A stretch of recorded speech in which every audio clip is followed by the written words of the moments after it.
Tudo bem com o áudio?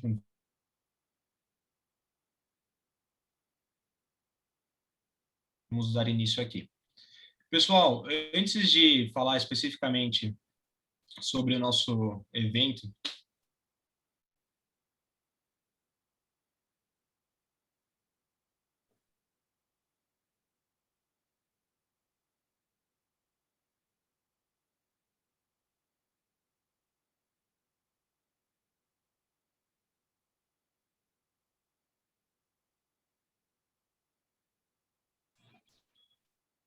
pessoal, acho que eu caí aqui, peço perdão a todos. Vocês me ouvem bem? Está tudo bem agora com o áudio? Sim, Bruno. Perfeito, muito obrigado, gente. Home office e eventos, temos essas possíveis instabilidades. Então, já fico aviso aqui que podemos passar por isso, vou até deixar a equipe aqui já de prontidão. Fernando, especificamente, qualquer coisa, se acontecer de novo, pode assumir por aí. Mas, bom, vamos lá, gente. Como eu estava falando, antes de começar, né, com o nosso evento propriamente dito, então, com o nosso painel e com o lançamento também do Arraca Digital Academy, gostaria de contar um pouco para vocês o que é a Câmara Brasil-Alemanha, para aqueles que não conhecem, e também falar por que a Câmara Brasil-Alemanha está promovendo essa iniciativa de educação corporativa digital e também lançando essa plataforma Arraca Digital Academy. Então, pessoal, antes de mais nada, né, a Câmara Brasil-Alemanha é uma associação de empresas ligada ao governo alemão. Hoje nós fazemos parte de uma rede de câmaras presente em mais de 90 países, com cerca de 140 escritórios. Nosso escritório aqui de São Paulo, ele tem 104 anos de atuação. Ele é uma das maiores câmaras aí alemãs em todo o mundo, perdendo somente para a China. E ao longo desses 104 anos de atuação, nós temos dois objetivos principais: promover a cooperação entre o Brasil e a Alemanha e também promover o desenvolvimento local das empresas associadas. E para a gente conseguir fazer isso, nós atuamos em algumas frentes, sendo que duas dessas principais frentes são ligadas à inovação e sustentabilidade, a qual eu e minha equipe a gente tem aí o prazer de tocar, então dentro desses dois temas. E até para falar um pouco sobre o evento de hoje, vale a pena falar por que esse tema inovação, por que esses temas, né, inovação e sustentabilidade, são tratados dentro de uma única área, dentro de um único departamento. Nem sempre foi assim na Câmara. Então, no passado, a Câmara tinha duas áreas separadas para tratar sobre o tema de inovação e sustentabilidade. Porém, a partir de 2020, nossa área de inovação assumiu também o tema de sustentabilidade. Isso foi um pleito que nós fizemos internamente, de a gente ter também debaixo do nosso guarda-chuva o tema sustentabilidade, por acreditar que no final não tem como a gente falar de inovação sem sustentabilidade, e na grande maioria dos casos não tem como a gente falar sobre sustentabilidade sem falar para inovação. Talvez fique um tanto quanto amplo, né, falar com o Departamento de Inovação e Sustentabilidade, uma vez que isso engloba aí diversas coisas, mas eu acho que a gente pode resumir tudo isso com a palavra futuro. Então, o objetivo do nosso departamento é ajudar as empresas associadas na sua jornada para o futuro, na sua jornada de inovação e de sustentabilidade. E por que isso, né, pessoal? Porque a gente sabe que hoje em dia, em virtude aí decorrente dessas novas tendências que a gente tem desde a parte econômica, tecnológica, modelos de negócio, ambiental, comportamental, o mundo está mudando e está mudando muito rápido. E para que isso, vamos dizer assim, seja tratado como uma oportunidade e não como um desafio para as empresas, é necessário que haja um trabalho aí de antecipação desse conteúdo, de antecipação de todo esse conhecimento sobre o futuro, que no nosso caso a gente acaba tangibilizando na palavra inovação e sustentabilidade. Mas no final do dia, o nosso objetivo como departamento é ajudar as empresas nessa caminhada para o futuro, ajudar as empresas saberem aí reconhecer quais são as oportunidades, os desafios decorrentes de todas essas novas tendências que estão impactando, que vão impactar cada vez mais o mundo corporativo e a sociedade como um todo. E é nessa linha, falando um pouco de futuro, e entendendo a importância, vamos dizer, de a gente ter colaboradores preparados para serem protagonistas do futuro e não meramente coadjuvantes, ou deixarem de fazer parte, vamos dizer assim, de todo esse contexto, é necessário que, de fato, a gente consiga preparar esse pessoal, que a gente consiga ter protagonistas, que a gente consiga habilitar, vamos dizer assim, todos esses profissionais a lidarem com esses assuntos que não necessariamente devem ser tratados mera e unicamente por uma área de inovação ou por uma área de sustentabilidade. Obviamente, a gente acredita muito na importância, na necessidade de ter áreas de inovação e sustentabilidade, mas acreditamos também que o tema inovação e sustentabilidade devem ser tratados de forma descentralizadas dentro da empresa, principalmente no contexto de hoje, que toda empresa tem que mudar e não meramente uma área para conseguir atender todas essas tendências que a gente vê. Como eu falei, desde tendências tecnológicas a tendências inesperadas, quando a gente fala de crise, assim por diante. Então, gente, gostaria então de dar início ao nosso painel, ao nosso evento. Como vocês sabem, nós teremos aqui 3 momentos. Um momento vai ser de discussão. Então, nós teremos aqui 3 especialistas para conversar um pouco mais sobre educação corporativa digital. Teremos, a partir daí, a apresentação da plataforma Hackad Digital Academy. E, por fim, nós abriremos aí para discussão. O evento vai ter um tempo total de 1h15, sendo essa primeira 1 hora de apresentações e falas do nosso lado, e os últimos 15 minutos de discussão aberta ao público. Bom, com isso, gostaria de chamar, então, os representantes das empresas convidadas, da HappyMob, da Festo, do Hospital Alemão Oswaldo Cruz. Então, Letícia, Vitor, Aurélio, Renato. Peço, por favor, que se conectem. Olá, pessoal. Olá, Bruno. Boa tarde. Beleza. Pessoal, a primeira pergunta, até para facilitar um pouco a nossa logística, tornar a nossa conversa mais interessante, eu não vou apresentar vocês no detalhe e vou pedir que vocês se apresentem. Então, queria que vocês se apresentassem, falem quem vocês são, de qual empresa vocês representam, né? Porque eu falei o nome, mas não liguei o nome aí às instituições. Também comentarem brevemente qual que é a relação de vocês com o tema. Então, dou aí uns 2, 3 minutinhos para vocês. Começar, então, pelas damas aqui. Letícia, por favor, fica à vontade. Obrigada, Bruno. Boa tarde a todos e a todas. Eu sou Letícia Faria Serpa. Eu sou enfermeira de formação, estou há muitos anos no Hospital Alemão Oswaldo Cruz e já há 15 anos eu estou na área da educação. Comecei na área assistencial, na UTI, unidade de internação, e quando o hospital teve essa definição estratégica de também investir na área de educação e pesquisa, então eu comecei a participar e estruturar essa área. A educação dentro do hospital é um dos pilares, junto com pesquisa e inovação, e a nossa área da educação, ela é composta por uma escola técnica, uma faculdade, né, e também educação médica e a educação corporativa, né? Então, a instituição entendeu que essa integração pode potencializar, né, a qualidade da cultura de aprendizagem dentro da instituição. E hoje, então, sou gestora dessa área e sou diretora acadêmica da Escola Técnica e da faculdade. Obrigada. Muito obrigado, Letícia. Vou seguir, então, por ordem alfabética a partir de agora. Aurélio, se puder se apresentar.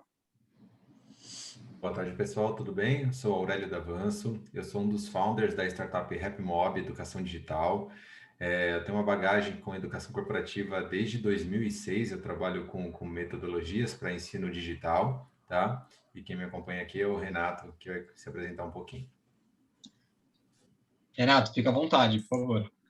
Legal, obrigado. Boa tarde, pessoal. Eu sou head comercial da HappyMob, também estou há 15 anos no mercado de educação digital. Enfim, vai ser bem bacana essa conversa hoje. Muito obrigado, Renato. Bom, vamos dar início, então, à nossa discussão. A minha primeira pergunta Esqueceu de mim, Bruno. Vitor. Verdade, eu ia perguntar para você e aí mudar a pergunta, perdão. Vitor, então, por favor. Perfeito. Não, obrigado, Bruno. Bem rapidamente, né? Eu sou Victor Teles, sou gerente executivo da Festo. Atuo, né, na Festo já há 21 anos, né, na área ou na nossa unidade de negócios educacional. É interessante, né? A Festo é uma multinacional presente em mais de 176 países e nós nos confundimos um pouco, né? Ou confundimos um pouco o mercado, a questão industrial e educacional. Porque alguns anos, 29 anos depois da fundação da empresa, que foi em 1925, nós já iniciamos com uma unidade de negócios educacional. Tá? E nesses 21 anos de experiência na empresa, eu atuei nessa unidade de negócios, com as instituições de ensino e também, é claro, atuando junto do desenvolvimento do nosso pessoal. Obrigado. Vitor, aproveitando então já sua fala, e a pergunta é o seguinte, hoje em dia, né, a gente fala-se muito, por exemplo, de indústria 4.0 e assim por diante, por exemplo, e dentro desse contexto fala-se muito de profissional do futuro. Porém, para falar de profissional do futuro, a gente tem que, de vez em quando, ou pelo menos em paralelo, dar um passo para trás e pensar sobre a educação do futuro. E como é que você vê essa educação do futuro? O que vai ser necessário, vamos dizer assim, na parte educativa de fato, para que a gente chegue ao profissional do futuro? Perfeito, perfeito. Bruno, realmente esse é um tema bem importante e bem relevante. Eu acredito que não só hoje, né? Porque nós, como sociedade, sempre pensamos e tendemos aí a ficar com aquela expectativa do futuro. No entanto, eu vou roubar uma frase de uma conversa que eu tive outro dia com o professor Oswaldo Maia, do Senai de São Paulo, né? Gerente de tecnologia do Senai de São Paulo, a respeito dessa questão do profissional do futuro, e ele me colocou um termo bem interessante que é o profissional à prova de futuro. Então, muita gente, e concorda que se a gente fica pensando no profissional do futuro, a gente nunca chega lá, porque sempre esse profissional está pensando no futuro. Então, quando a gente fala de profissional à prova de futuro, eu entendo que a educação também tem que ter essa questão à prova de futuro. Eu vejo que hoje, né, particularmente, e aí eu não foco somente a questão técnica e tecnológica, eu foco todos os aspectos do desenvolvimento de um profissional. Ele está mais relacionado a até as empresas entenderem, né? Como que a gente vai fazer essa questão de avaliar ou analisar quando que aquele profissional está apto para uma determinada função? Ou seja, pensar como que é a questão da formação e do certificado em si versus a questão do desenvolvimento de competências. E aí entra muito do que eu vejo hoje como sendo o futuro, né, ou sendo a preparação desse profissional à prova de futuro, como que a gente promove, seja a indústria, a universidade, a escola técnica, ou todos esses provedores de capacitação, e aí eu nem estou dizendo se é digital, não é, virtual, presencial, não importa, mas como que a gente vai conseguir fazer o desenvolvimento dessas microcompetências para que a gente vá juntando esses pequenos pedacinhos, esses pequenos nuggets e vamos direcionando um profissional, não só pensando, claro, quando ele está dentro da empresa, a empresa vai pensar no desenvolvimento dele para estar mais apto à função que ele está executando ou vai executar. Mas nós também, como profissionais, como vamos conectando todas essas ou essas demandas de desenvolvimento de microcompetências para que a gente possa evoluir e aí sim ser um profissional à prova de futuro, porque não importa o que venha, eu consigo distinguir e encontrar um caminho. E aí eu coloco aqui uma parceria, vamos chamar assim, no sentido de fazer um trabalho em conjunto de universidades e empresas. Por que não? Eu, por exemplo, com 21 anos de experiência já, diria que uns 14 anos, aí 16 anos de formação em engenharia, não posso voltar para fazer uma aula dentro da própria universidade onde eu me formei e naquela aula eu desenvolver uma microcompetência, interagir com os alunos. Imagina que rico seria também para os alunos que estão se formando e preparando-se para o mercado de trabalho. Então, assim, bem em resumo e bem focado, eu acredito que é buscar mais o profissional e a educação à prova de futuro do que o profissional ou a educação do futuro. Ô, Vitor, Acho que é muito bem colocado. Aurélio, fica à vontade. Se me permite também um comentário, Vitor, eu acho que a gente, como sociedade, a gente precisa também olhar um pouco para o ensino médio, onde falta um encaminhamento profissional para esses alunos, né? Que a gente já começa a conectar da base para ele escolher uma profissão que ele pode ter uma predisposição melhor, né? Sabendo o que aquela profissão faz, o que ele vai aprender naquela universidade, que a gente já vai ter pessoas com uma base melhor e um encaminhamento melhor até chegar nas universidades e nas profissões, nas empresas, né? Olha uma microcompetência para desenvolver no ensino médio. Finanças, básica. O cara não precisa, o aluno não precisa, não, eu quero estudar economia. Não, ele tem que ter uma base de finanças, e essa microcompetência pode ser direcionada lá no ensino médio. Eu tenho certeza que o Brasil, como sociedade, estaria muito além do que nós estamos hoje se a sociedade tivesse essa sensibilidade financeira que é tão importante, né? Com certeza. E eu acho que um ponto legal também, né, Vitor, que você comentou é o seguinte, o futuro é incerto, né? Eu acho que por mais que a gente tente fazer predições assim por diante, O futuro é uma coisa incerta, então não tem como a gente criar uma capacitação dizendo essa é a capacitação do futuro, porque, de fato, ela vai estar desatualizada no dia seguinte, vamos dizer assim. Eu acho que reforçando um ponto, né, que eu tentei trazer logo no início, que eu achei legal que você colocou, é o seguinte: tem alguns temas que não importa onde você vá atuar, ele é importante que você tenha. Que é um pouco da visão que a gente tem, né? O Fernando vai falar um pouco depois sobre a plataforma, mas exatamente isso. É quando eu falo que o nosso departamento, por mais que seja de inovação e sustentabilidade, eu brinco, eu gostaria de chamar de departamento do futuro. Mas eu falei, pô, numa câmera alemã não tem como colocar departamento do futuro, que é um tanto quanto criativo demais, vamos dizer assim. Mas no final das contas é isso, né? O departamento, a nossa ideia é conseguir antecipar o futuro, e o futuro, ele não tem que ser centralizado em um grupo específico de pessoas, né? A gente não tem como mudar uma empresa sendo que somente 5 pessoas foram fazer o MBA em Harvard, mas todos os outros 1.000 funcionários desconhecem o que é a palavra Lean, por exemplo, que é uma palavra antiga, né? E tão importante, não é nada inovadora, mas é uma coisa básica que todo mundo vai saber o que é Lean, o que é o pensamento Lean, o pensamento sistêmico, assim por diante. Mas desculpa, já vamos dar andamento aqui. Letícia, minha pergunta é para você. É o seguinte, o que mudou na educação corporativa durante a pandemia e o que já vinha sendo feito também em decorrência da transformação digital e de outras tendências? E até assim, né? Porque a gente fala muito que a pandemia acelerou a transformação digital, mas a gente sabe também que muitas empresas já vinham trabalhando no tópico transformação digital. Então, acho que é importante também diferenciar um pouco o que foi puxado e o que já existia e já estava ongoing. Obrigada pela pergunta, Bruno. E eu estava ouvindo vocês e falando, né, o que as competências do futuro, né, é a pergunta de $1 milhão, né, o que a gente pode fazer, né, o que vamos prever. E a gente ainda está no momento de muita instabilidade.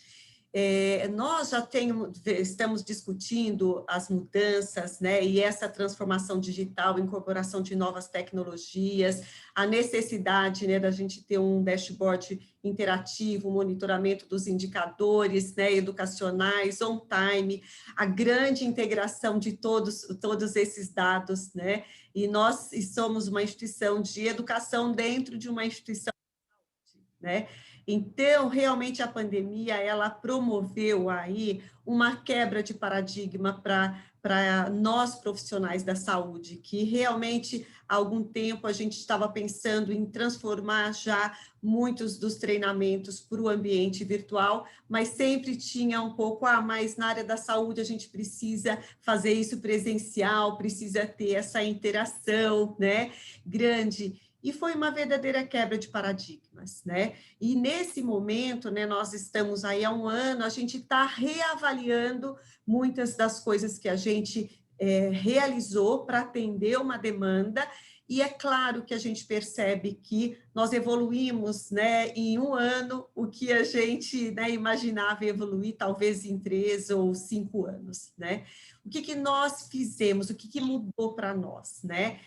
O nosso grande desafio, porque nós estamos dentro do foco da pandemia, né? A grande necessidade de profissionais da saúde. Nós tivemos quase em torno, nesse período, de 1.000 profissionais contratados, e o nosso grande desafio foi acolher, fazer a integração desses profissionais, o treinamento admissional desses profissionais durante esse período. E não era possível fazer tudo realmente presencialmente, como era feito anteriormente. Então, nós fizemos a transição da grande maioria dos treinamentos para o ambiente virtual e também para a equipe assistencial. Porém, para essa equipe, alguns treinamentos a gente ainda organizou em pequenos grupos, mantendo o distanciamento, mantendo, né, todas as regras que estavam sendo impostas para prevenção. Também conseguimos realizar alguns momentos presenciais. Então, isso foi importante, né, para dar conta de uma integração e de um treinamento para essa integração dos novos colaboradores. Mas e aí? E os outros treinamentos, né, de atualização? Também por conta da pandemia, nós desenvolvemos em torno de 20 a 30 novos treinamentos para essas novas demandas, essas mudanças. Então, a grande maioria foi no formato digital, com alguns momentos de discussão com atividades síncronas, né, para poder tirar dúvidas e fazer um aprofundamento de algumas temáticas, né? Quando a gente fala também de ferramenta, nós já estávamos trabalhando na revisão dos nossos objetos de aprendizagem, né, que estavam na plataforma, e para torná-los mais interativos, né, videoaulas, vídeos de procedimentos e aulas também interativas com gamificação e desafios.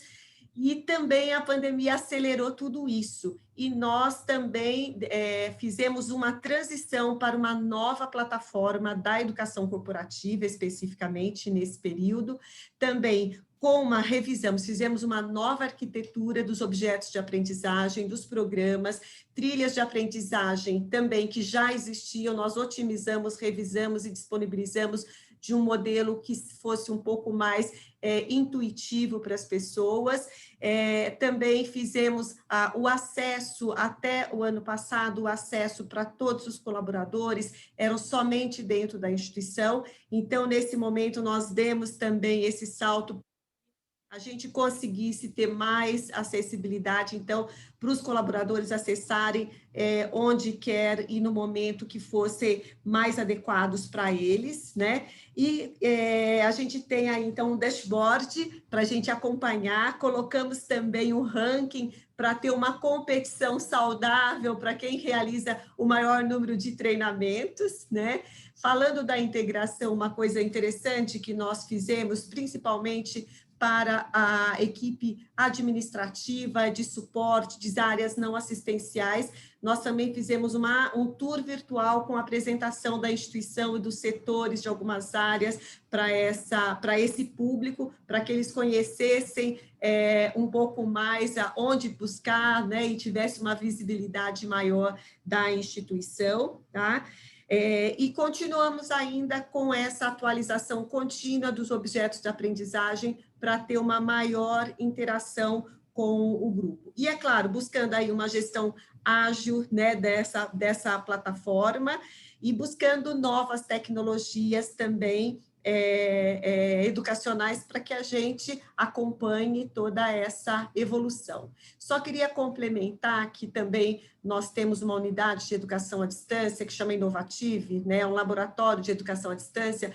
Então, com essa pandemia, nós também tivemos a possibilidade de uma transição mais tranquila de todos os nossos alunos da escola técnica, da faculdade, graduação e pós-graduação, para o ambiente virtual, criando as salas por curso, por turma, por cada docente, e trazendo também as metodologias ativas para esse ambiente virtual, diferente do momento presencial. Então, essa nossa equipe, a gente tem há 10 anos, é uma equipe que trabalha essencialmente com educação à distância, temos aí uma experiência importante com o Ministério da Saúde, através do Programa de Apoio ao Desenvolvimento Institucional do SUS, e hoje, então, esse grupo conta com mais de, em torno de 90 mil profissionais do Brasil todo capacitados. Então, temos um caminho grande pela frente, mas acredito que a gente está aí buscando o melhor, né, dentro desse momento de adversidade. Muito obrigado, Letícia. Letícia, uma pergunta bem rapidinha aqui para já passar a palavra para o Aurélio e para o Renato. Essa plataforma que vocês usam, essas tecnologias que vocês utilizam, elas são desenvolvidas dentro do próprio hospital ou são terceirizadas? Vocês contratam isso?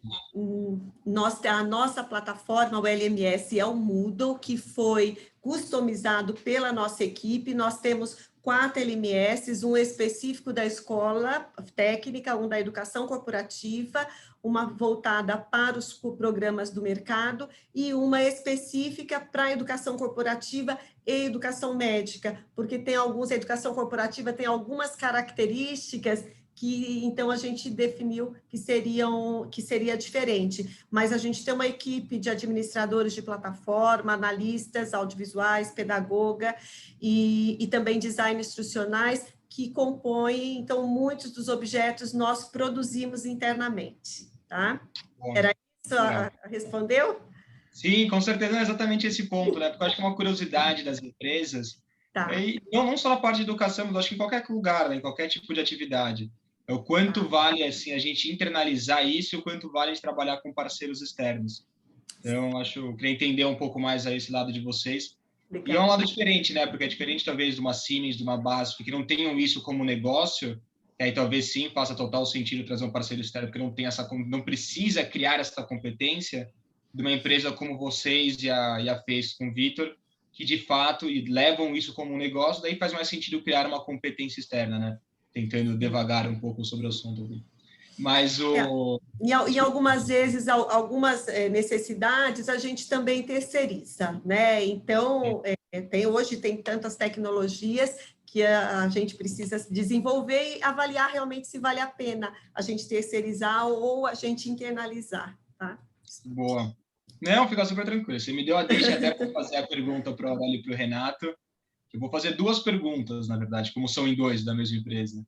A primeira pergunta é o seguinte: puxei no comentário da Letícia, a gente tem muitas tecnologias, já foi comentado um pouco dessas tendências, assim por diante, mas se vocês puderem comentar brevemente, vocês que estão aí diretamente no mercado também, quais são as principais tendências que a gente tem quando a gente fala de educação corporativa, tanto em relação ao modelo como tecnologia propriamente dita, e comentarem também em relação ao mercado.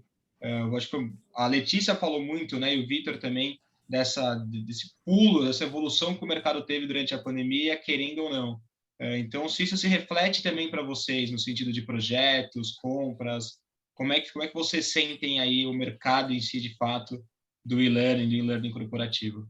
Então, tudo bem pragmático, a parte de tecnologia e modelos, e depois a parte de mercado, como vocês quiserem se dividir.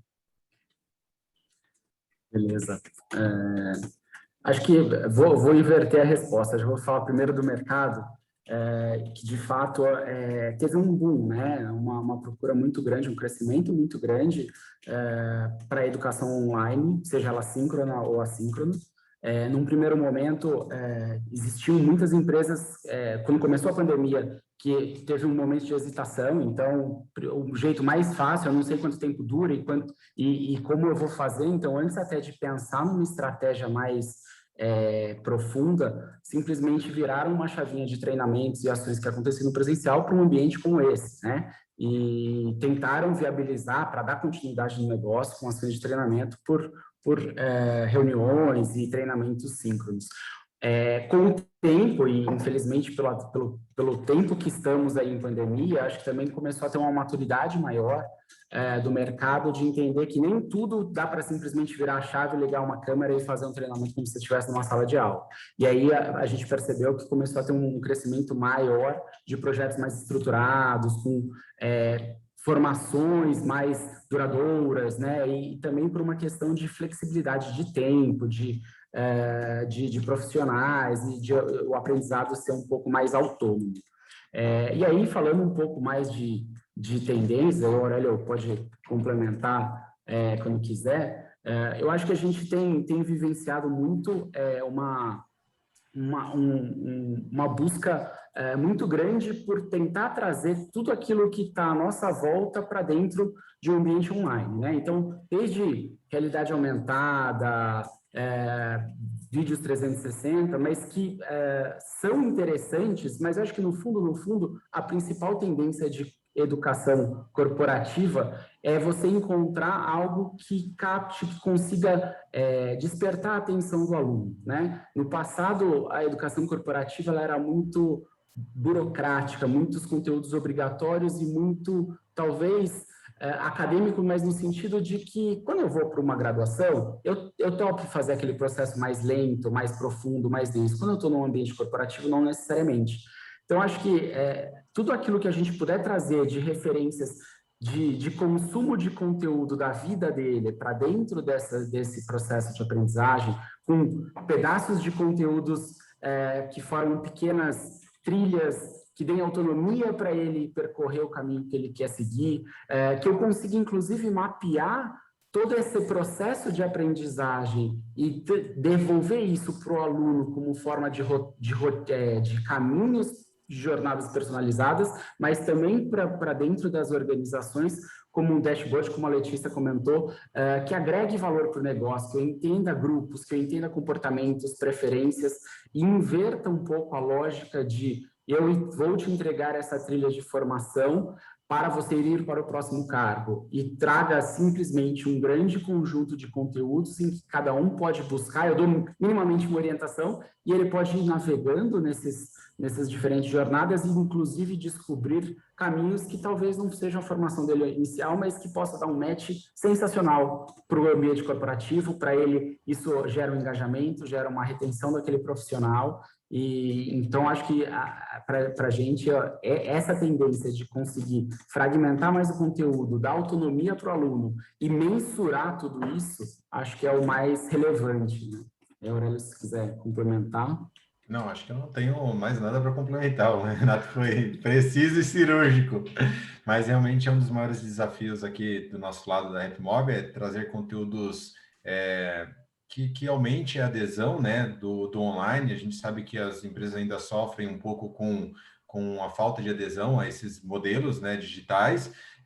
Então, a gente criou alguns mecanismos para ter diversos tipos de mídias, entre vídeo, infográfico, podcast interativo, né? A gente, a cada momento, está buscando referências na internet dessas ferramentas de consumos de conteúdos, como Netflix, Spotify, para trazer isso para a educação e aumentar o engajamento. E um dos focos nossos aqui na RapMob é trazer uma volumetria de dados interessantes depois da interação do usuário. Então, toda a interação dele no treinamento é mapeado e a gente traz algum indicador, se ele está aprendendo, se ele está gostando, se ele tem algum gap de conhecimento. Então, isso também é um gatilho que a gente usa muito aqui para fazer sentido para o negócio, né? Porque, afinal, a gente está falando de educação corporativa e a gente precisa medir alguns resultados. Eu acho legal, Aurélio, que você trouxe isso no final, que é essa questão de fato da mensuração e dos dados, né? Dos dados tanto pós-curso, porque até trazendo aquela expressão já um tanto clichê, né? Que o dado é o novo petróleo. E quando a gente traz o curso do presencial para o online, eu sou leigo no assunto, não sou nenhum especialista em educação corporativa, mas de fato a gente consegue trazer uma geração de dados gigantesca, né? A gente consegue ter uma amplitude em relação quando a gente produz de dados dessas pessoas, é inimaginável se a gente falasse numa avaliação presencial, porque o dado seria ali a observação, teria que ter pessoas observando, né? Sei lá, alguma coisa similar ao focus group, não sei, se fosse pensar algo muito adiante, mas teria um custo envolvido muito grande. Já no digital, ele é um custo que acaba se tornando marginal muitas vezes. Obviamente, eu acho que é um tema novo, né? Eu acho que isso vem evoluindo cada vez mais, mas eu acho que o potencial de fato, e o que a gente já vê esse caminho de a partir desses, gerar dados, e a partir desses dados, gerar inteligência e aplicar inteligência, seja artificial, machine learning e assim por diante, é uma coisa exponencial e ainda pouco praticada, né? Como é que vocês veem isso? Sim, com certeza, ô Bruno. E dos fatores que fez a gente ter esse mindset, a gente sempre quis aproximar as áreas de RH com o negócio das companhias, né? A gente ainda vê que algumas áreas de RH não são tão estratégicas assim. Então, como que a gente mensura um dado de educação e mostre para o negócio que faz sentido o investimento, né? Que você diminuiu talvez o turnover, que você aumentou o capital intelectual daquele seu colaborador, né? Ele está preparado para um novo cargo, mas como que a gente mostra isso para essas áreas, né? Então, esse é o principal mindset da RapMob, coletar essas informações para tornar a cadeira do RH mais estratégica quando a gente fala de negócio, né? De debater um pouco mais macro se aquele investimento faz sentido ou não naquele momento, naquela operação, né? Então, eu acho que é um mercado que a gente ainda está trabalhando uma cultura muito forte, nem todo mundo entende o nosso discurso ainda, né? Infelizmente, mas eu acho que é um futuro que a gente não vai poder escapar, né? A gente vai precisar olhar para a educação e olhar esse dado com um pouco mais de detalhe. E assim, bem rápido, já vou passar a palavra para o Vitor aqui. Eu acho que dá para fazer até uma analogia um pouco com a área de TI para a indústria 4.0, né? A área de TI, por exemplo, de muitas empresas, ela virou a área que está tocando o tema indústria 4.0. É a área que leva nas costas o tema indústria 4.0. Como em outras empresas, tem área de TI que está ficando para trás e ficando meramente, não falo meramente no sentido pejorativo da palavra, mas exclusivamente, vamos colocar dessa forma, em temas relacionados à assistência interna de equipamentos, manutenção, assim por diante. Eu acho que você colocou um pouco do RH isso, né? Ele pode ter uma posição muito estratégica, obviamente que muitos já têm, principalmente quando a gente olha para grandes corporações, mas, de fato, tem um distanciamento. Por mais que quando a gente olha em investimento, as empresas investem muito em treinamento, né? Vitor, a minha pergunta é o seguinte, eu vou até fazer duas também aqui para você, uma que não estava no nosso alinhamento. Como é que você vê a percepção de valor entre treinamentos presenciais e treinamentos online? Você entende que tem uma percepção de valor menor para o público final do online ou não? E a segunda pergunta, aí na parte de tecnologia, quais são as principais tecnologias que a Festo vem utilizando para promover o tema educação? Então, a primeira em relação à percepção de valor, né, dessa educação digital, e a segunda em relação ao que a Festo vem aplicando como tecnologia. Beleza, Bruno, legal. Bom, a primeira, eu acho que nós, eu vou falar Brasil, né? Nós estamos evoluindo, né, de tempo em tempo com essa questão, tanto da valorização por parte da própria pessoa que vai participar dessa capacitação, como também, no caso das empresas, né, de quem está demandando por esse desenvolvimento do profissional. O único ponto que eu coloco, e é interessante que nas discussões globais que nós tínhamos, né, sempre ficava isso, poxa, mas por que que no Brasil parece que esse negócio do ensino virtual, né, do EAD, ou que seja, não engrena? Eu acho que tem muito até da nossa própria cultura, né, de não, como que eu posso dizer, sem também, não é ser pejorativo nesse caso, né? De não ser tão organizado e criterioso no acompanhamento. A gente sabe muito bem as aulas online, as instituições que tentavam. Quando que é para entregar o trabalho do online? É no dia 28. Aí do dia 22 ao dia 27, as pessoas faziam todas as aulas online de um ano inteiro, né? E desse jeito não dá. O meu único receio é que receio que eu digo é porque a gente está aprendendo com a dor, né? Não é com o amor. Tem duas formas da gente aprender. Então, infelizmente, né, e até por conta da situação que é a pandemia, nos forçou a ir nesse caminho. O que eu tenho visto, e do jeito que, da mesma forma que a própria Letícia, o Aurélio e o Renato comentaram a respeito de como hoje são feitos esses treinamentos virtuais, qual é a tecnologia, mas eu vejo que quem ministra, vamos chamar assim, ou quem conduz esses treinamentos também está inovando. A semana passada eu participei de um interno, que eu achei muito legal, porque todo mundo, muita gente olha hoje um treinamento lá na agenda, né, quem já está trabalhando, o treinamento das empresas, e fala, opa, é aquele tempo que eu vou ter para responder todos os meus e-mails. Isso acontece ainda, né? E bastante. E aí, quando eu entrei, eu comecei a perceber que era um treinamento ao vivo, né? Que os dois instrutores ficaram com a listinha de nomes e chamavam. Fulano, o que você acha disso? Fulano, eu percebi que todo mundo prestou atenção do começo ao fim.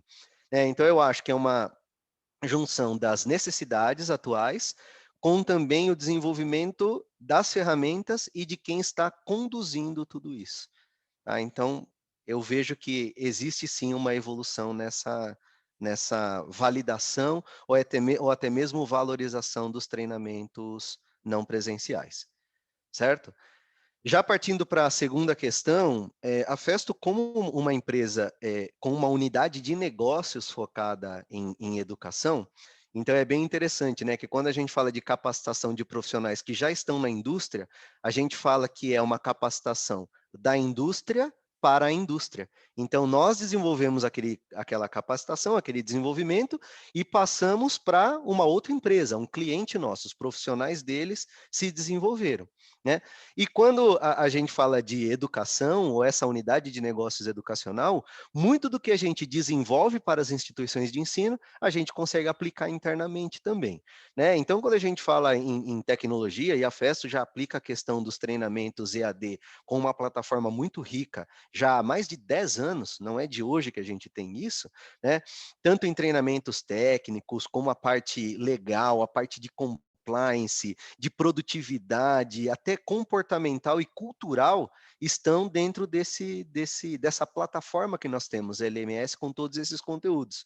Então, eu acho que essa questão do conteúdo é importante, mas também a forma como você dispõe e você enxergar quais são as necessidades das pessoas, ela é muito importante. Então, indo no foco, quais são essas tecnologias aí inovadoras que nós temos utilizado? Claro, a parte de realidade virtual e realidade aumentada, isso tem sido muito utilizado, mas para mim tem um ponto muito importante, que é como que eu vou chamar? Eu vou chamar de customização do desenvolvimento.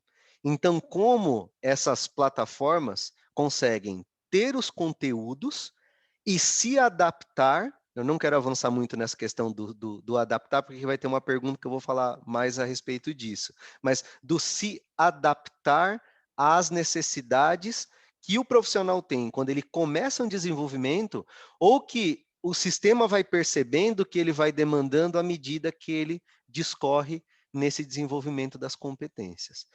Então, eu vejo essas como as principais tendências tecnológicas, né? E aí tudo isso faz o uso da tecnologia que nós temos empregado nas nossas capacitações internas e externas também. Um ponto legal, né, Vitor, que você trouxe aqui no final, porque não sei se vai ser comentado hoje, mas essa questão de fato das trilhas customizadas, vamos dizer assim, de acordo com o perfil do profissional. E eu vi há um tempo atrás uma empresa, por exemplo, que tinha uma tecnologia, eu não vou saber falar o nome agora, porque de fato eu não me lembro, mas que você conseguia até não só desenvolver a própria trilha, como seguir trilhas de outras pessoas que você, vamos dizer assim, vê como referência. Então, olha, eu sou estagiário da Festo, o Vitor é um cara que eu admiro muito, eu vejo que ele tem uma capacidade, uma bagagem, vamos dizer assim, de conhecimento muito grande, e eu quero seguir a trilha de conhecimento do Vitor, né? Eu quero fazer os mesmos treinamentos, vamos dizer assim, que o Vitor faz. Então, acho que é fantástico, de fato, assim, o futuro é muito promissor, né, na área de educação. Eu coloco isso, Bruno, como a principal tendência da educação. É como termos algo customizado. Porque hoje tudo é 4.0. Né? Só que a gente tem que lembrar que isso surgiu do quê? Da indústria 4.0. E aí eu sempre coloco, e olha que eu sempre defendo a parte da tecnologia, né? Que é o core da nossa empresa. Mas para mim a indústria 4.0 não surgiu porque existem hoje tecnologias para fazer o que a gente pretende fazer. Surgiu por uma demanda de mercado, de produção de lote único. Ou seja, produção de um produto customizado, né? Produção em massa com lote único, e aquele lote único, um produto customizado para o Victor. E se a gente for ver, a gente está voltando no tempo. Olha só que interessante. Porque o que acontecia lá 2 séculos atrás, né? Eu queria comprar um terno, eu ia num alfaiate, ele fazia um terno para mim, me media e fazia um terno. Aí começaram, né, não vou entrar nesse mérito, mas toda a questão, produção em massa, redução de custo e tal, ninguém mais queria saber. Eu vou lá, compro uma camisa e eu vou, principalmente os homens, né? As mulheres têm um pouco mais de problema. Chega numa festa, eu tô com a mesma camisa do Bruno, poxa, Bruno, ó, legal, compramos no mesmo lugar. E hoje em dia a gente está voltando, e não é só na indústria, é no restaurante, toda essa gourmetização, hambúrguer, barbeiros, tudo a gente está voltando para a questão o quê? Da customização, daquela intimização. E com a educação não é diferente. Antigamente, quem que ensinava as crianças? O pai e a mãe. Por isso que era profissão passada de pai para filho. Era totalmente customizada. Filho, hoje você não pode, filho, hoje eu não posso, vamos amanhã, só que era tudo presencial. Hoje nós temos tecnologias para fazer essa customização.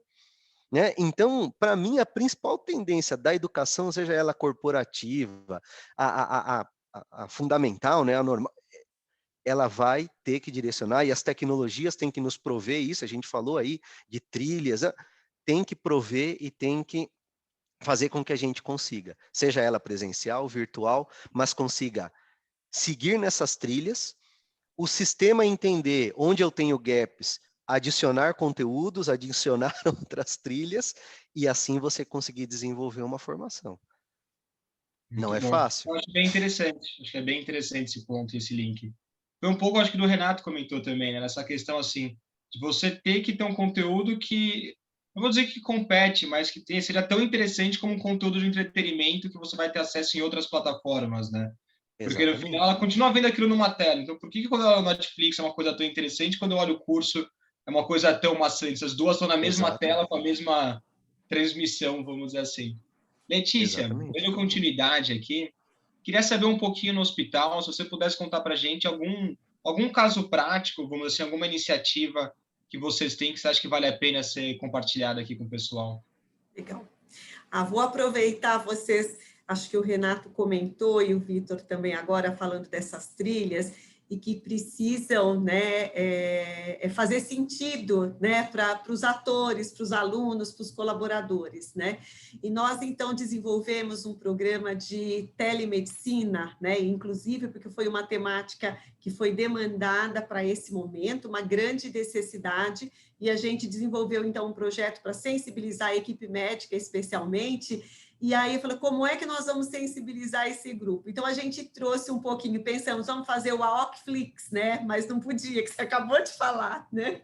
Então, a gente fez, na realidade, uma série com 3 temporadas, entendeu? Para tentar mostrar, trazer o que as pessoas hoje estão fazendo e gostam, né? Então, acho que isso é uma coisa que foi interessante, né? É uma coisa interativa, ágil. Nós também temos um treinamento, né, em suporte básico de vida, que era um game, né? A gente já tem trabalhado nessa gamificação como árvore de decisão também, tanto para médico como para outros profissionais da saúde, e agora a gente está incorporando a realidade virtual também no game, né? Para que eles se identifiquem, que eles façam parte do cenário, né? E é isso, temos que buscar situações e ferramentas que façam sentido, que inspirem essas pessoas. Nós também temos acompanhado, né, o percentual de adesão também nesses treinamentos, tanto no ambiente virtual como também no presencial. Eu comentei rapidamente também do tour virtual que nós fizemos, nós temos algumas unidades, então nós fizemos o tour virtual apresentando para as equipes que estão chegando, todos os setores que são necessários para que elas conheçam onde elas estão e as suas principais funções que vão atender esse novo colaborador, tá?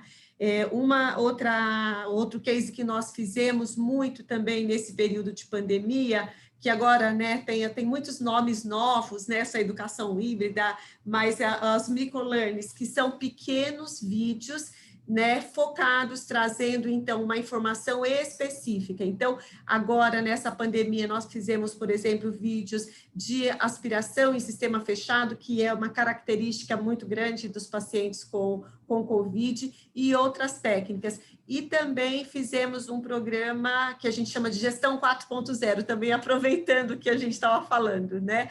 E era um curso também curto, que aprofunde alguns temas necessários, por exemplo, o Agile, né, metodologia Agile, que tem sido tão falada, você comentou também anteriormente de outras ferramentas, né? Então, o que a gente está precisando nesse momento? E uma experiência que eu queria compartilhar também, nós estamos usando simulação realística, né, com atores, com cenários reais, né, cases reais, e aí nós temos um momento que eles assistem e o debriefing, a discussão e o fechamento é presencial. Acho que o Vitor que comentou isso, né, na empresa, que aí a pergunta para a pessoa, então eles fazem parte desse cenário, então a discussão também é direcionada. Eu acredito também na escola e na faculdade que atividades síncronas tem sido uma boa experiência para nós, dentro da área da saúde, do que for totalmente EAD, somente com uma entrega.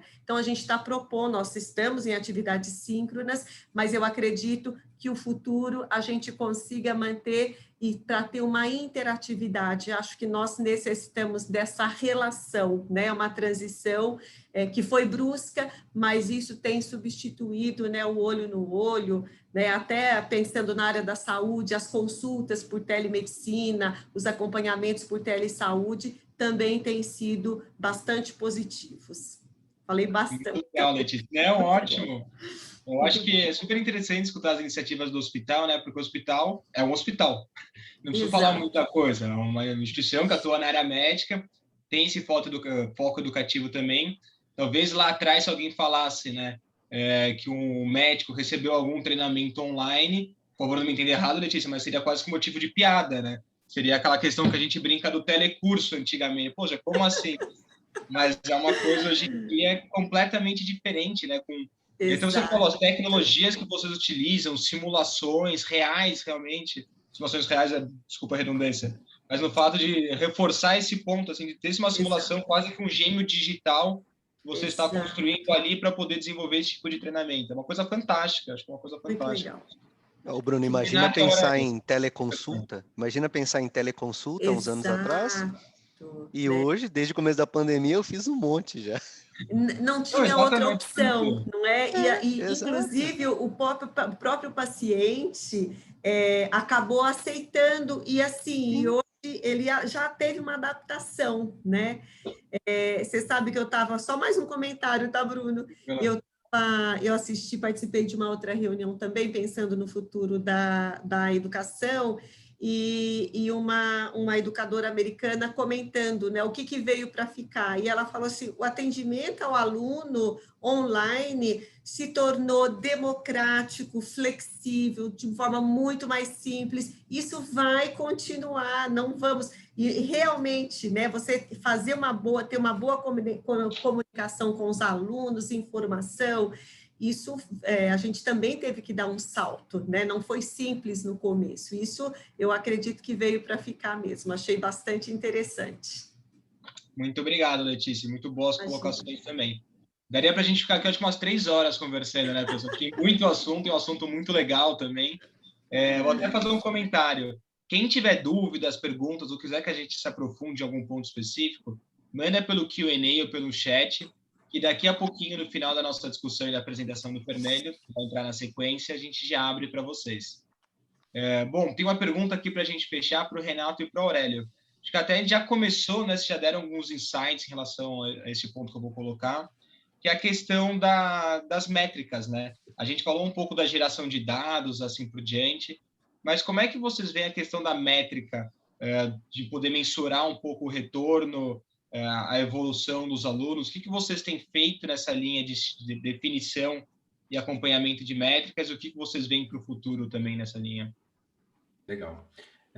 Aqui na HappyMob a gente criou uma metodologia que é um storytelling, que enquanto nós ensinamos os colaboradores, nós também investigamos sem ele perceber que ele está sendo investigado, né?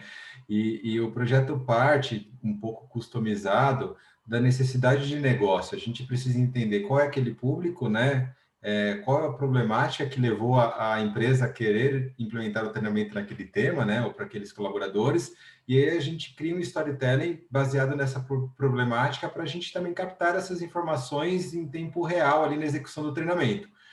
E hoje a gente tem um Power BI bem estruturado, a gente é uma empresa parceira da Microsoft, então a gente usa as metodologias do Power BI e a gente armazena tudo que vocês imaginarem de interação dentro de conteúdo, né? Tempo de permanência num vídeo, numa tela, resposta de um exercício de um case, a gente traz um contraponto, vê se ele respondeu igual ao exercício anterior, compara esse tipo de resposta para ver se realmente ele está executando o treinamento com atenção ou se ele só está avançando a tela e respondendo de qualquer jeito apenas para dar a conclusão, né? Então, a gente tem alguns mecanismos desse tipo. A gente acha extremamente importante a gente levar esses dados para as companhias e as companhias analisarem junto com a performance desse colaborador, dessa loja ou dessa unidade de negócio, depois da evolução desse treinamento ser realizado, né? Não sei se quer comentar alguma coisa, Rê, complemento disso. Não, acho que é isso mesmo, né? Basicamente, essa metodologia leva além de simplesmente saber se fez, se aprende, né, qual o resultado da prova, e tenta trazer um pouco mais de aplicabilidade sobre aquele conteúdo versus o que ele vai usar dentro do papel dele dentro da empresa. Acho que é isso mesmo. E para a gente fechar, Renato, Aurélio, em cima dessa pergunta, até que eu achei interessante, eu acho que muita gente que antigamente não levava a sério talvez o curso online, de assim, fazia, mas fazia de qualquer jeito, parte era porque sabia que ia passar. Ele poderia responder a mesma pergunta anterior e que ia passar. Então, ele pode levar a sério, mas no momento talvez de exaustão, ele poderia fazer daquela forma que aconteceria. Vocês acham que mudando um pouco isso também muda até a seriedade que a pessoa dá para o curso? Não, eu acredito que sim. Tanto que alguns treinamentos nossos não há nem avaliação ao final, Bruno, aquela avaliação convencional, né? pela própria jornada dele de interação, de consumo desse conteúdo, a gente já sabe se ele está apto ou não para aquele conhecimento, né? Então, isso mudou um pouco o gatilho. Eu acho que muitos colaboradores nem imaginam que isso possa estar ocorrendo, né? A gente atende muito banco aqui, né? São certificações da Febraban, Bacen, né? E a gente já consegue até coletar informações interessantes, assim. Será que ele está apto para essa certificação, talvez? Né? E não há necessidade de ter uma prova ao final, aquela prova convencional de um banco de questões, responde certo ou errado. Claro que a gente até, em alguns casos, coloca esse tipo de certificação ainda de avaliação, mas não é necessariamente agora obrigatória para a gente saber se ele está indo bem ou não, sabe? Não, acho que é bem interessante isso, realmente. Acho que você faz o acompanhamento durante, né, essa sessão de aprendizado e não só no final. E o acompanhamento não necessariamente aquela coisa antiga e chata, né, vamos colocar dessa forma, mas que no final do dia ninguém gosta, que são provas, testes, né, assim por diante, ser confrontado ali em relação à evolução do tema. E que Pessoal, não vamos é fazer o algo seguinte. natural, né, Bruno? Não é algo natural uma prova. A pessoa se prepara para a prova. Aí se prepara, faz a prova, depois esquece, adiantou o quê? Quando a gente consegue fazer isso como eles comentaram, você percebe que aquilo vai sendo introjetado às competências da pessoa, né? E não Sim. que houve uma preparação para um teste. E nós temos casos até interessantes, Vitor, que durante a jornada do treinamento ele foi super mal e na prova ele foi super bem, né? Então, assim, ali já tem uma Exatamente. clara evidência que tem algum problema. Então, assim, poxa, nos cases situacionais que você deveria ter entendido o conteúdo, né? E dado uma resposta um pouco mais assertiva, você não conseguiu em nenhum deles.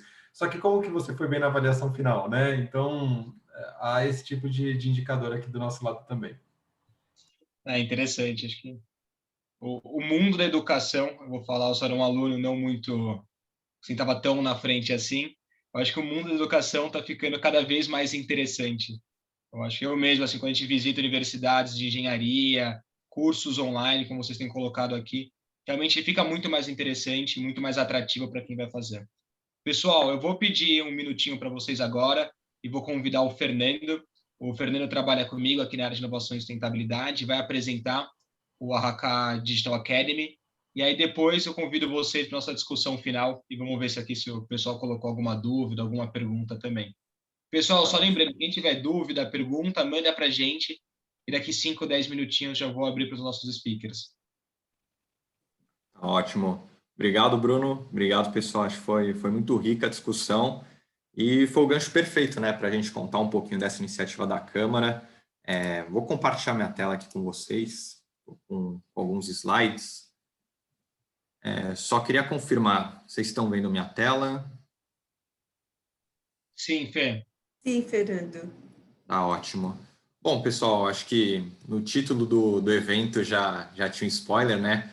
Mas nós da área de inovação decidimos criar o Arraca Innovation Academy, só para contextualizar vocês um pouco da nossa motivação, né? Eu acho que o Bruno ele já falou brevemente no início algumas motivações que levaram a gente a desenvolver esse projeto, mas digamos assim que a pandemia ela ajudou a potencializar, né? A gente viu que pelo momento atual diversas transformações começaram a ocorrer não só na área de educação, mas no ambiente empresarial de forma geral.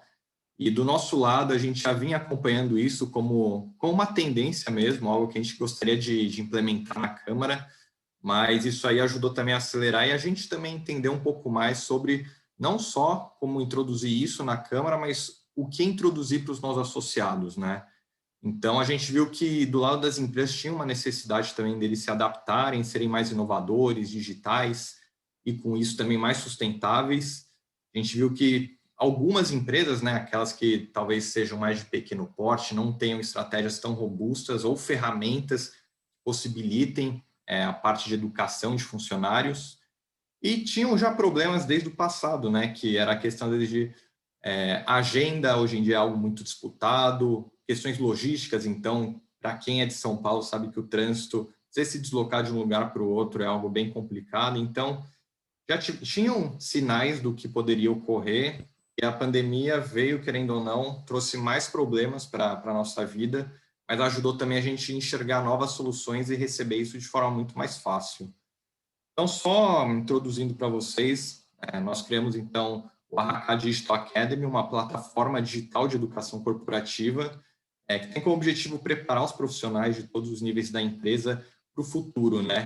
Ou, digamos assim, a prova do futuro, como colocou o Vitor, por meio dos conteúdos mais relevantes e atuais sobre inovação, transformação digital e sustentabilidade. A gente almeja, né, algumas coisas dentro dessa plataforma, como ajudar as empresas a conseguir criar os protagonistas para a transformação, democratizar por meio dessa plataforma o acesso à inovação e sustentabilidade, tornar esse tema, né, como o Bruno falou, descentralizar isso de algumas áreas, tornar isso realmente algo dentro da cabeça de todo colaborador de uma empresa, para que ele consiga ter autonomia e começar a criar projetos sempre com a mentalidade de inovação e sustentabilidade.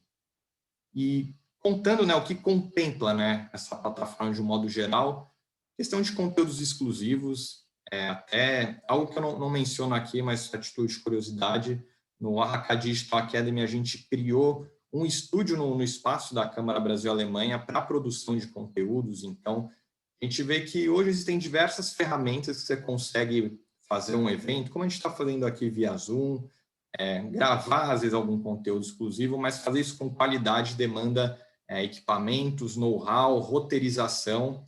Acho que isso até é interessante, porque o time da RapMob também está fazendo um projeto com a gente, então a gente percebe o quanto isso é importante para que você consiga passar o conhecimento e a mensagem que toda iniciativa de educação deveria buscar.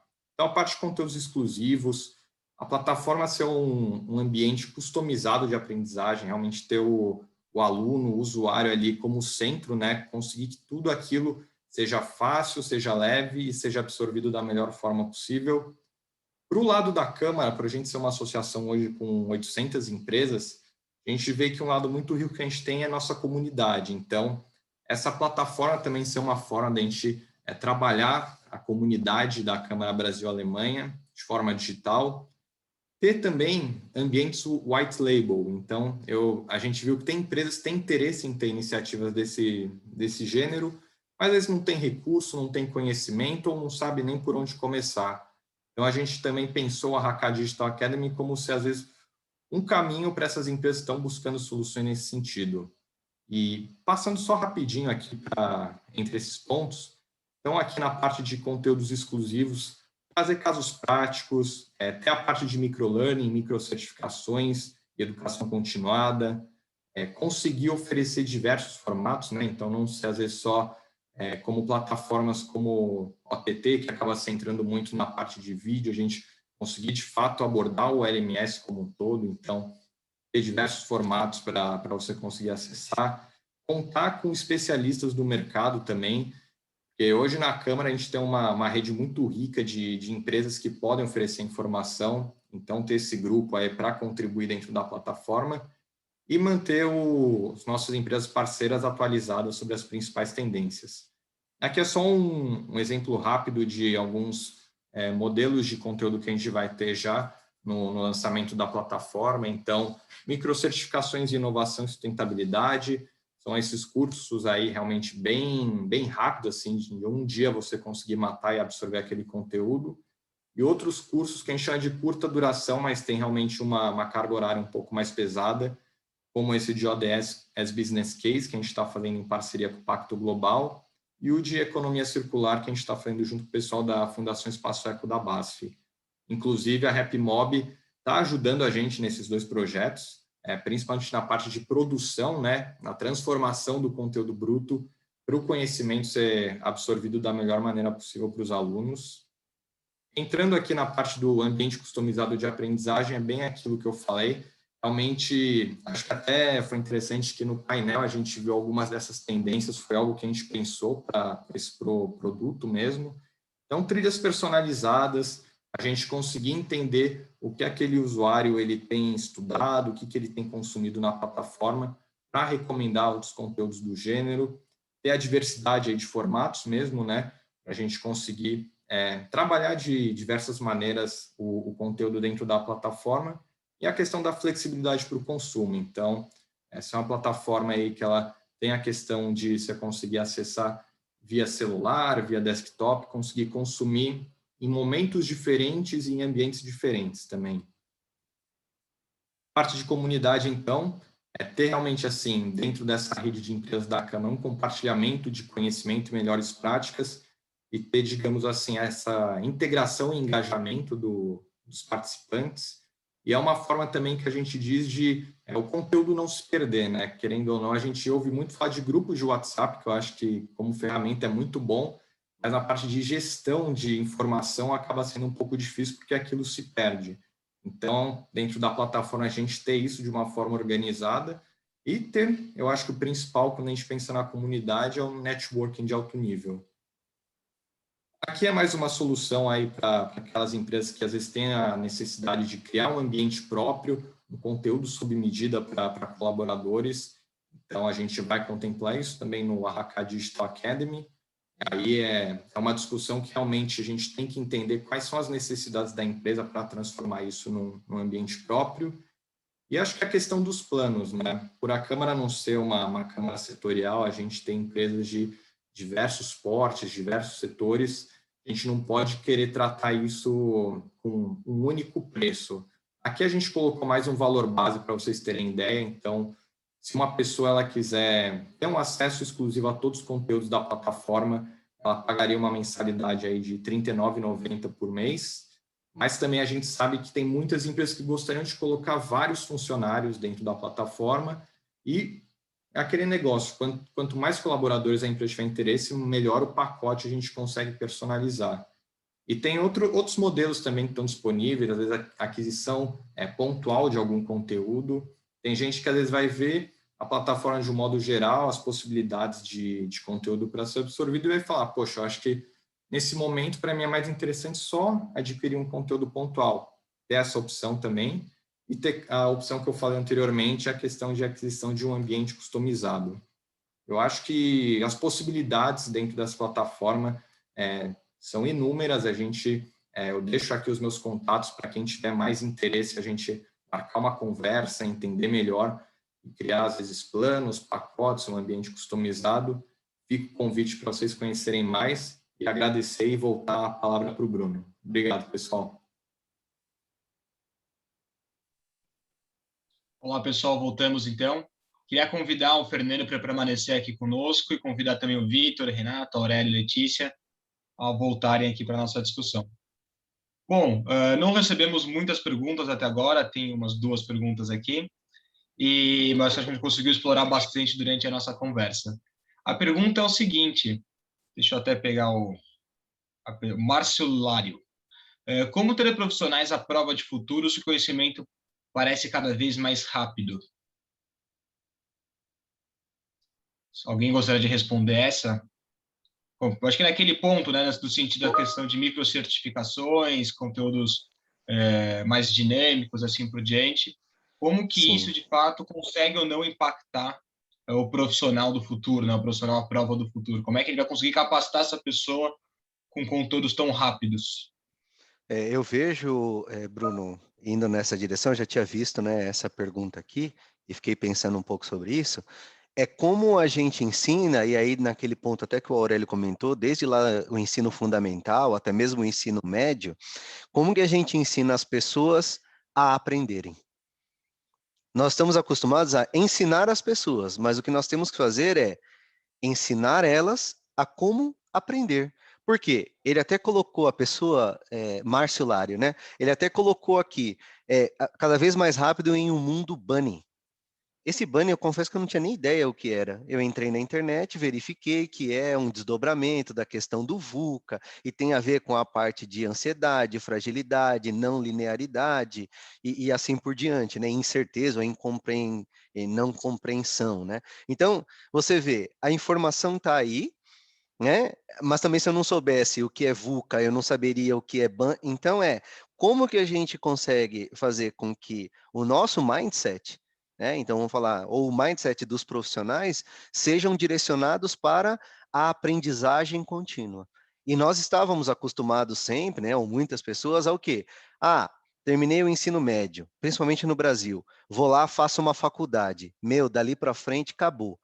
Ah, eu quero me desenvolver um pouco mais, faça um MBA. Dali para frente, nunca mais eu sento numa sala de aula. Pode até ser, mas não significa que a gente tem que parar de aprender. Então, eu vejo que o profissional do futuro, ou a prova de futuro, é aquele profissional que sabe aprender. E sabe e se dispõe a buscar. Por isso que tem a ver com o chá, né? Competências, habilidades e atitudes.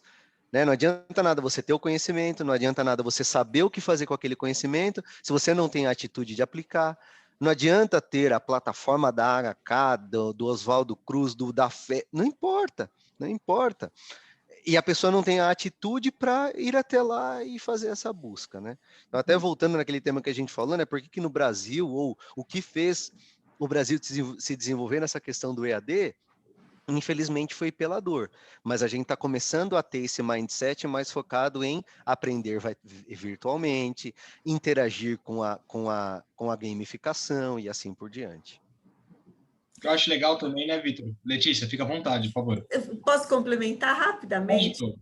É uma pergunta assim, que a gente tem discutido bastante, né?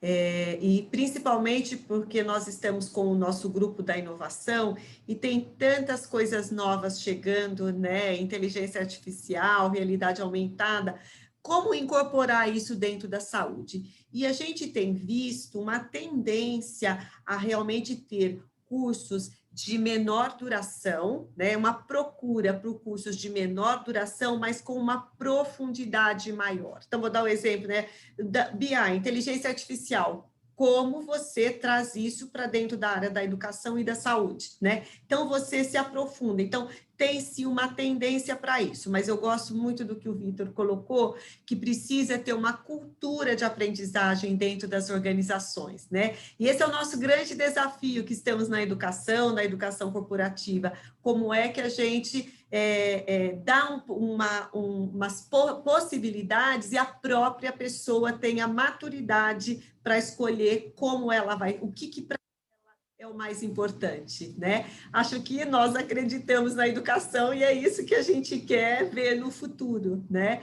E mais uma coisa eu queria complementar da avaliação, né? Que a gente tem que repensar realmente. E um exercício que nós temos feito é realmente a construção de um portfólio durante o curso, tanto de atividades individuais ou coletivas, uma cocriação com publicação, porque é isso que garante que a pessoa consiga se desenvolver. Mas, voltando na pergunta, acho que é realmente, sim, uma tendência de trazer conteúdos mais breves, mas com uma profundidade, que a pessoa entenda o que aquilo significa e consiga incorporar dentro do seu dia a dia, da sua prática, esses novos conceitos, essas novas possibilidades. Muito bom, Letícia. Eu acho que fica na sua fala, né, que é o que eu comentei antes também, mas acho que você falou de uma forma mais completa, é que o curso ele é mais rápido, mas não é mais raso. E, ao mesmo tempo, o tempo final de estudo, ele talvez continue o mesmo. A única coisa é que ele vai ser fragmentado em pílulas de conhecimento. Mas o tempo geral de estudo, entendo eu, vamos dizer assim, talvez seja o mesmo ou até maior, porque cada vez mais vai ter que absorver mais conteúdo. O que muda um pouco é a forma, né? A fragmentação desse conteúdo. Gente, vamos encerrar por aqui. Queria agradecer muito a todos que participaram, principalmente os nossos speakers aqui presentes. Acho que foi uma discussão muito rica, com certeza para nós da Câmara, que estamos iniciando esse projeto, foi muito importante também. A gente já tem vocês como parceiros e teremos aí, buscamos ter cada vez mais. Então é isso, gente. Muito obrigado. Eu vou convidar só os speakers aqui a permanecerem na sala para a gente tirar uma foto / print screen da tela para guardarmos de recordação. Então, demais, muito obrigado. Até a próxima. Em breve o evento vai estar no YouTube também, no canal da Câmara Brasil Alemanha. Então, acessa lá. Vitor, Letícia, Aurélio, Renato, muito obrigado. Obrigado. Agradeço. Prazer, obrigada pelo convite. Vamos tirar uma fotinho? Vou contar até 3 e aperto o print screen aqui. Então, 1, 2, 3. Fechado. Pessoal, muito obrigado. De verdade mesmo, acho que foi um evento muito rico. Eu, Bruno e equipe, nós somos muito céticos sempre em relação à sua conversa, porque a gente tem muito bate-papos com muitas empresas, mas a gente fica muito feliz quando, de fato, ele consegue agregar e trazer coisas assim, práticas que realmente vão fazer diferença tanto na nossa vida quanto na vida dos demais participantes do evento. Então, muito obrigado e contamos com vocês para esse e outros projetos. Obrigado, Pode gente, contar. pelo convite. Obrigado, gente. Obrigada, Bruno. Pessoal. Obrigada, Obrigado. pessoal. Prazer Prazer. conhecê-los. Tchau, Tá. prazer, gente. Prazer, Letícia. Obrigado. Tchau, Tchau, tchau. tchau. Bruno, compartilha a Aurélio, foto Renato. conosco depois. Verdade. A gente compartilha, pode deixar. A gente deve fazer um post. Tá bem, Fernando. Obrigada, Show. pessoal. Um prazer. Valeu. Obrigado, gente. Valeu. Um abraço. Eu vou ver também isso.